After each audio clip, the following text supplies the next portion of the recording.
When the tea is hot, you found the right spot. So whether you're ready or not, you are sipping tea with the VP. Hello, Warhawks. Welcome back to Outside the Frame podcast. I'm your host, Linnea Bolden. I'm so excited to chat with y'all about our topic today. If you haven't already heard or guessed from the intro, we're going to be going over our September Sipping Tea panel. And our topic was Mind Over Matter, college success, and mental health. I have an amazing student here with us today who was in attendance with the panel, and she's going to be sharing with her on her thoughts. But I also want to introduce the topic to y'all and tell y'all a little bit what it's about. Mind Over Matter essentially is about caring for your mentality and your mental health, so you are set up to succeed. And we want you all to be able to be a part of this conversation so that you have the mindset and the mental space to succeed and believe in yourself as much as we do. So sit back, relax wherever you are, wherever you're listening from, as we dive into this conversation. If you haven't heard from the intro, we're going to be reviewing a little bit of the panel that we had with Sipping Tea with the VP for our September discussion, Mind Over Matter, college success, and mental health. And I'm going to invite an amazing student with me to talk about this today. But I want to explain Mind Over Matter a little bit before I get into that. Basically, the common theme was you need to be able to care for your mind and your mentality so you can set yourself up for success.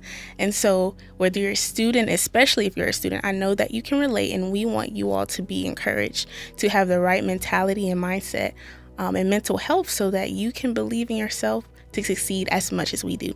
So without further ado, I'm going to invite Isabella. Hello. I'm excited to be here. Yay! So can you tell us a little bit about yourself? Yes. So my name is Isabella Coates. I am a biology major, pre-med concentration with a minor in psychology. I am a little bit from everywhere. I was born in Colorado. I moved to Ohio when I was 7, Washington State when I was 9, Arkansas when I was 14, Louisiana when I was 15, and then I transferred from here from a university in Idaho. So I've only been here for 2 semesters, but my classification is a junior.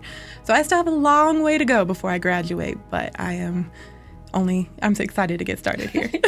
Wow, some step. So I want to first start off by asking you, what drew you to the panel? That's a very great question. I'm actually really excited to answer this question. So I decided earlier this semester to run for Miss America, and I had a unique opportunity as part of that setup or preparation to create a CSI or a platform that is important to me, and it's something that if I win Miss ULM, that I will initiate here on campus. And the title of that is From Grief to Giving, and this is very near and dear to my heart because I lost my dad in February and had to continue university and continue classes throughout all of that and not let that affect me. And so it was a very unique experience for me, and I want to be able to help other college students who are dealing with grief, and that's grief from a physical loss. They've lost a parent or a significant caregiver, or to our international students who are thousands of miles or even hundreds of miles away from home and are dealing with that sense of loss and grief and loneliness from missing family and not being able to carry on the same relationship that they had when they were at home. And I'm really excited. And when I heard about the topic of the panel, I was like, I have to go because this is exactly what I'm wanting to, delve into over the next year. And so I decided to come. Wow, I can really see your heart on that, and that makes me so happy. Thank you. That touched you enough to come, but also that it supported the efforts that you're trying to support now. So with that said, in the panel, we had a Mentimeter question. It was basically an interactive poll where students could tell us how they were doing and where they were at. And so can you remember any of those responses, some of the things that students said, or could you relate to any of the responses? Yes, I definitely related to pretty much all of the responses that came up. A lot of people said that, throughout the semester, through their university experience, they were tired and overwhelmed and stressed out and just barely getting to it. And there are certain classes like math that kind of were tougher than others. And they said that it was kind of kicking their butt. And throughout all of that, that takes a toll on their mental health. And so they kind of associated those experiences with a decline in their mental health. Yes, I do remember math specifically. It was like this running theme. It kept coming up. I was like, it was trig. I think it's for sure. So, with that being said, on the panel we also had Ms. Karen Foster, and she works at the Self-Development Counseling and Special Accommodation Center, and she was pointing out some of our she did some of the things we struggle with and some of the things we tend to do as students and not caring for our mental health. And I remember one of the things she was saying was we take everything on at once. And then another thing she also said as an observation as a counselor was that we end up coming to the last moment in time to like receive help. Yes. So did any of that resonate with you? Because I know it resonated with me. Yeah, so I'm a very independent person, and I'm a suffer in silence type of person. So I don't usually, that's something I'm learning, is that I have to allow people to help me. And that's not a sign of weakness or of anything. One thing I got from her response was a quote, I guess. She said, "Putting too much on your plate, plus this idea of perfection, is a recipe for mental health issues." And I was kind of like, wow, okay, that kind of explains it a little bit. Wow. So for you, what do you think makes you so independent where it's like hard to reach out for help? Very difficult life upbringing. I grew up in an environment where asking for help was treated as a sign of weakness, and it wasn't supported. And my biological parents, who I don't have any connection with right now because I was adopted and that kind of broke our relationship, they weren't really there, or they saw it as a brush off. And so I didn't receive any support or any freedom to be helped or help being offered to me at all. And now it's kind of just as part of my personality. I'm very strong. I don't like to, for people to think that I'm not strong, and that requires, or in my mind, that is received, or I carry that as don't show that I'm not okay, and keep this front and this persona on when I'm in public, and then wait to have a breakdown at home when nobody's around to see it. Wow. Yeah. First of all, I want to say I appreciate how vulnerable you're willing to be about Absolutely. that, because I asked you that question as I could ask anyone that question, but I wouldn't get the same response just because it is something hard to talk about. Yeah. And I just admire your awareness with that. And so thank you. You're very welcome. For sure. So also want to ask you, are there any things that they said regarding mental health that you felt related to you or you could apply to your life? One thing that I found was really amazing, and I can't recall her name at the time, but one of the panelists said something about how she managed her full course load and everything that she was doing by going to the library and getting a study room to take a nap. And I was like, that's a genius idea. But it showed me that I'm not the only one that's tired and overworked, and that was more than, and how to counteract that or get around that. And other responses were learning how to manage time appropriately and have fun. I thought that's a foreign concept to me. But Dr. Foster said it best, where she talked about, making studying fun. Right. Is a way to achieve both goals and to help with the balance of mental health in that process. And you saying that reminds me of something else she said. Another panelist also commented that they do it with other students. Mm-hmm. And so it reminded me of earlier when you talked about your independence and how people affect that. And I think when it comes to our mental health, people can definitely affect the way that we're caring for ourselves. And do you have people in your life that you can trust, or you can go to when you're mentally not okay? I do now, and that was one of the blessings I discovered last semester, my first semester here at ULM, is I opened myself up to the idea of having people and finding people, and I actually developed a group of close-knit friends. We stayed up in touch over the summer. We hung out almost every day, and I've been very, open and honest and genuine about where I am mentally and where my mental health is at. And I know that I can go to any of them and let them in. And they also were a part of a study group. So it was kind of like the people that you spend time with are the people that will become significant in your life. That's so beautiful, and that makes me so happy because some people may never branch out and are Mm-hmm. able to realize the people that are around them, and so wow, yes. So along with mental health, we also began talking about success. And from what I know, there was this common understanding in the whole panel, and it was that you can't succeed if you're not okay. If you're not caring for your mentality and your mental health, Mm-hmm. you won't be able to think, you won't be able to do, you won't be able to go where you want to go. And so, with that, one of the questions that we asked the panelists is how can having the right mindset and caring for our mental health set us up for success in college? And I want to ask you, what do you think? What would you say to that question? I would say very similar to what the panel said. A lot of mental health comes from, and being successful and having mental health comes from acknowledging that mental health is a part of being, your being and part of your life, and to accept that it's okay not to be okay.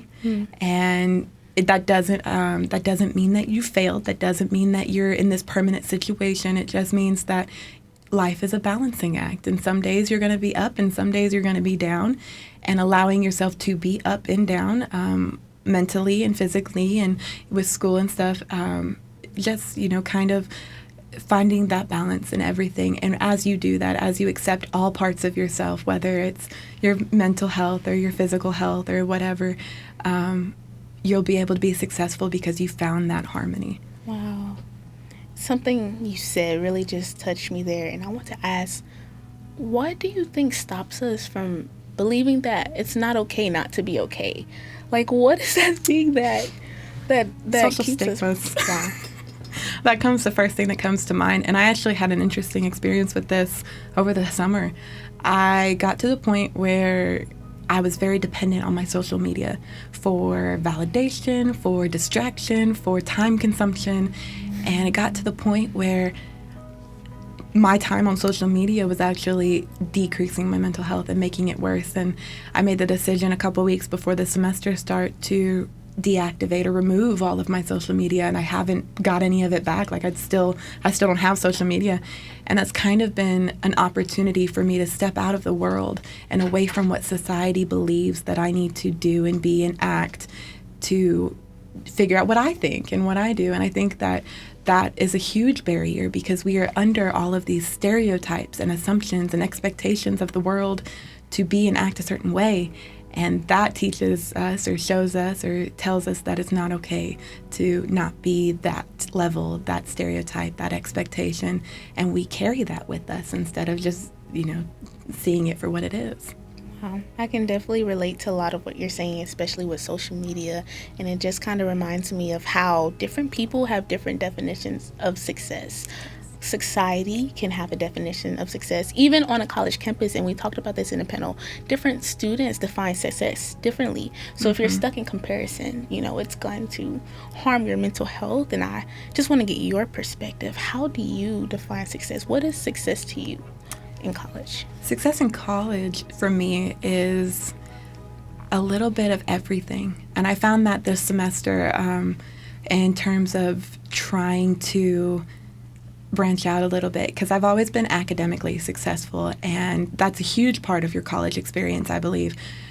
But if all you do is academics, then you don't find that balance. You're not able to find that fun and that social interaction, and you're not able to compete with that academic level. And so one thing I've done this semester, and kind of part of running for Miss ULM is a part of that, but I decided to branch out and to put myself out there and to join some different societies and go to different events. And if I'm not in class and I have the time, I try to go to different, panels and talks and things like that. And putting myself out there has really helped me become well-rounded, successful. That's good. And so I believe an important part of success comes from that social interaction and putting yourself out there. Yes, I love how you said you make time when you're not in class. And for things like panels and networking, it can sometimes seem like extras. At least I found myself like stuck in that trap. Can you relate to that? Yes, that's how every semester before has been, where I've kind of just been like, okay, I need, like, if I'm not in class, I need to study. Yes. And I was very set on studying. And for the longest time, I studied alone. So I didn't have groups or people to turn to. So I was getting no social interaction at all. And that really hurt me mentally before I transferred to ULM and when I was at my other university, because it creates a bubble of loneliness when you don't think about, branching out and putting yourself out there on campus. And our time here at ULM is what we make of it. And I think that in order to have the best experience, in order to get the most that this campus has to offer, it requires going to the things that are not academically involved. Wow. That's so good. It makes me want to just encourage the students, like, you're more than just your schooling. You're more than just you are a person. Yes. And you're here to develop that, and the people are here to support you with that. So thank you for saying that. With all of everything talked about, this is so good. I'm so enriched by this conversation. So with everything that we've talked about this far, we talked about mental health. We talked about how mental health sets you up for success. But then success does not always come easy. I feel like it might be difficult to come to college with the mind, I'm here, everything's going to be easy peasy, I'm going to get my degree. Success comes with barriers and adversity. And like my pastor and my mentor, Tyler, he told me, we rest for the war, not from the war. And so we have to expect that adversity and be able to care for our minds in that way. So speaking of war, speaking of obstacles, do you remember of any of the obstacles that the panelists said that they have faced while being in college? Yes. So we were very blessed to have one of our panelists from France, and she's a graduate student. Her name is Daria. And kind of in my wheelhouse, and one of the things I wanted to get feedback from was how being away from home has affected her on campus. She's been here for 5 years. She's in her graduate program, and as kind of one of the questions about my platform and kind of, in the topic of why I was there, was how a grief has hit her and affected her in different ways. And she talked about how in her first couple of semesters that she was here, she was faced with that homesickness and that loneliness and that grief of being time zones away from her family. And that really showed her that grief came in many forms. It really affected her and kind of had a negative impact on her entire experience here at ULM. And she found that accepting things that you can't control is the way that she was able to kind of get out of that rut, that detriment. She said, align yourself with people who are on the same journey and are like-minded. And I think that was really important, because when she found that group of people, when she found that circle of people of the same major, people who were also international students, and she found the commonalities, it helped her to feel not alone. It helped her to deal with that grief by finding that, or to feeling that loneliness with other people that she cared about. And she's created an additional family system here in ULM, here in Louisiana, that she's been able to cling to, and that having those people has helped her mental health and helped her to deal with that grief and loneliness. Wow.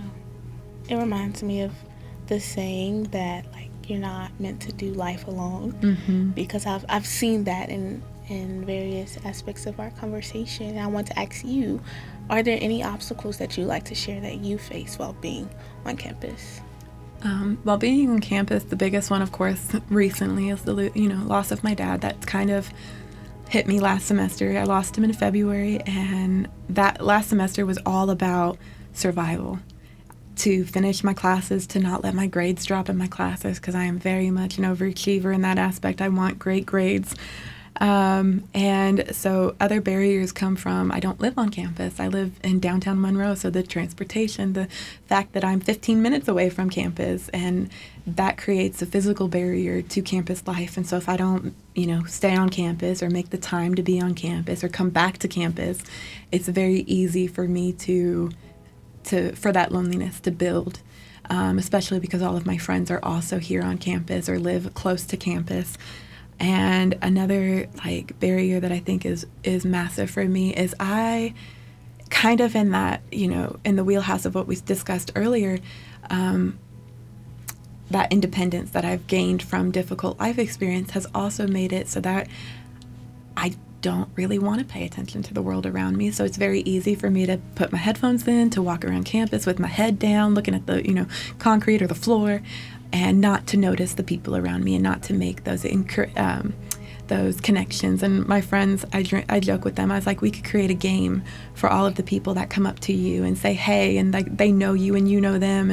And I haven't had that before. So they're really inspiring on that. And that's really something I wanted to do because I want to emulate my dad's spirit. He was very much, he knew lots of people and lots of people loved him and he loved lots of people.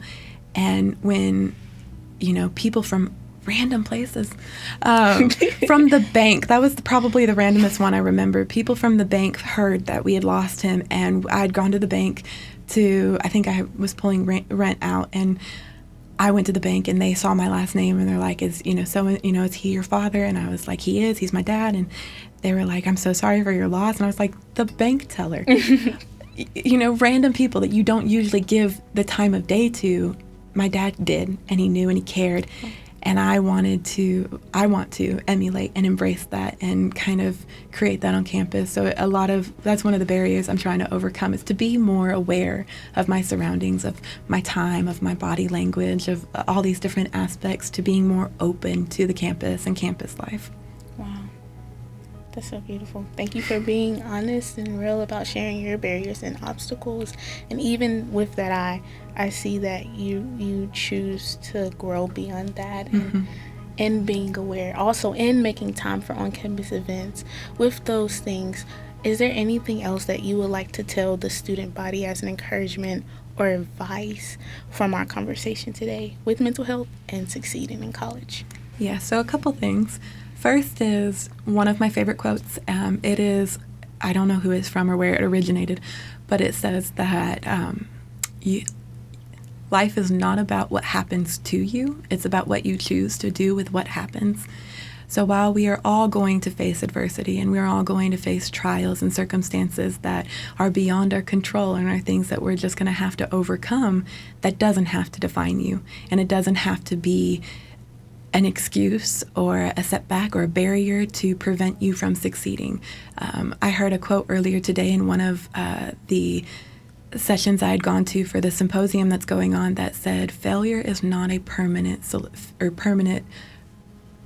I can't remember the exactness, but it's basically that it's not a permanent situation, and that mindset that you can grow, that you can get out of it, that you can change. There's no time frame. I think that's a lot of the times we put time frames on ourselves. And so I just would love to remind the student body and encourage the student body as an example, from my own life. And if anything that you've gotten from, listening and watching this, that you are able to be whatever you want to be. And no one's expecting you or really, going to know whether that takes you a couple months or a couple years or anything. So always focus on where you want to be instead of where you are, and that'll help you to be successful and to have a good mental health in college. Wow. Thank you so much, Isabella, for that advice. You've inspired me, and I definitely believe that your voice and your story is going to inspire many other students listening to this podcast. Thank you. I'm so grateful that we got to have this conversation today with Isabella Coates, and along with her, thanking her for being here. I'd also like to thank KEDM for recording and helping us make this episode possible. I'd also like to thank Dr. Fields and Meeson Fontaine. They are our administration, and this would not be possible without them either.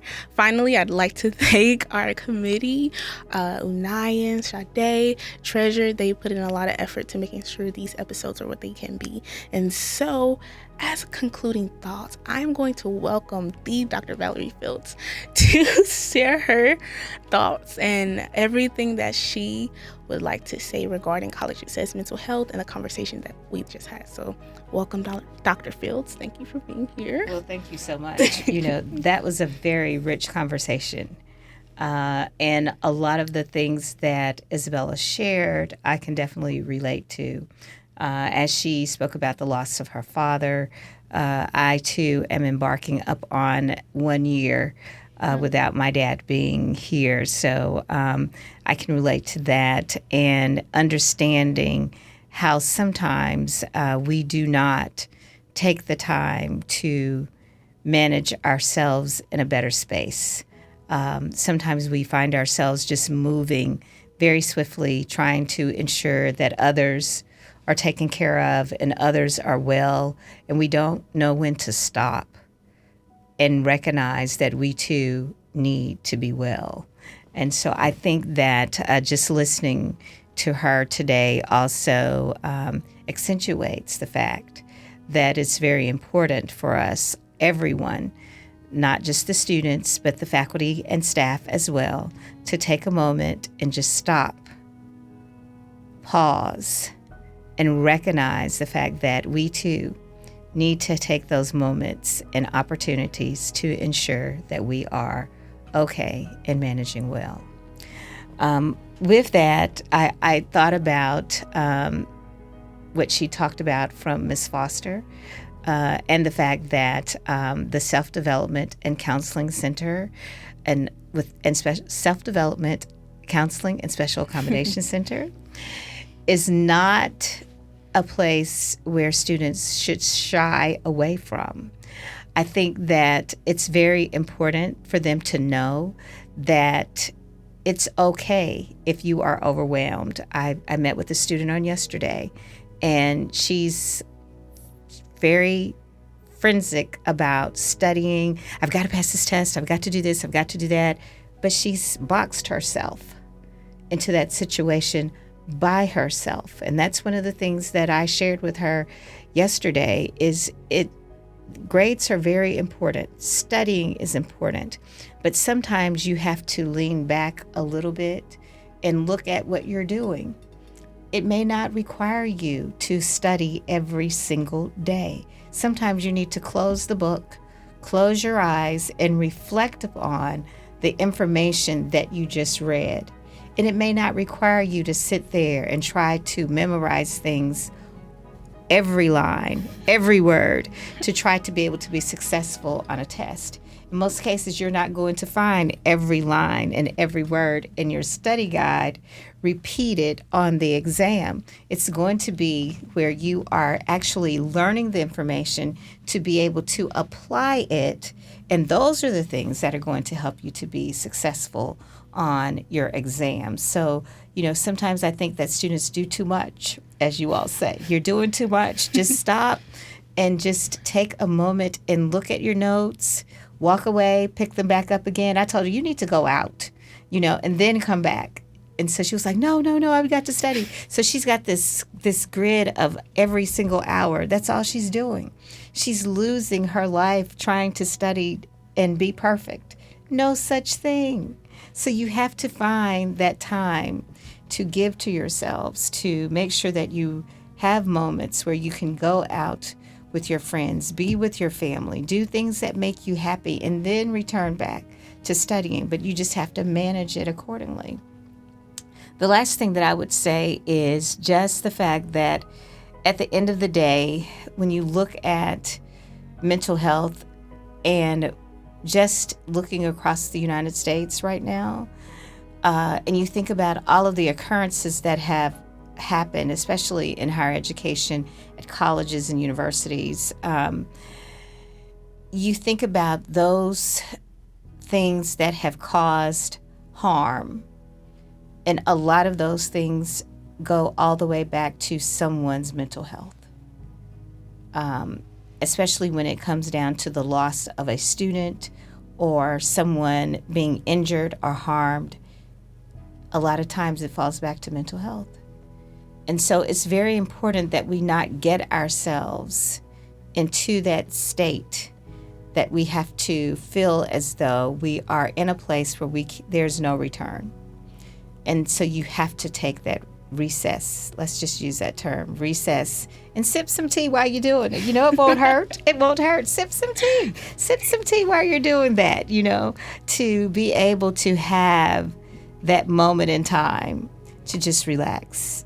And you never know, with that relaxation, the savoriness of that tea, you never know how that will make you feel just by taking that break.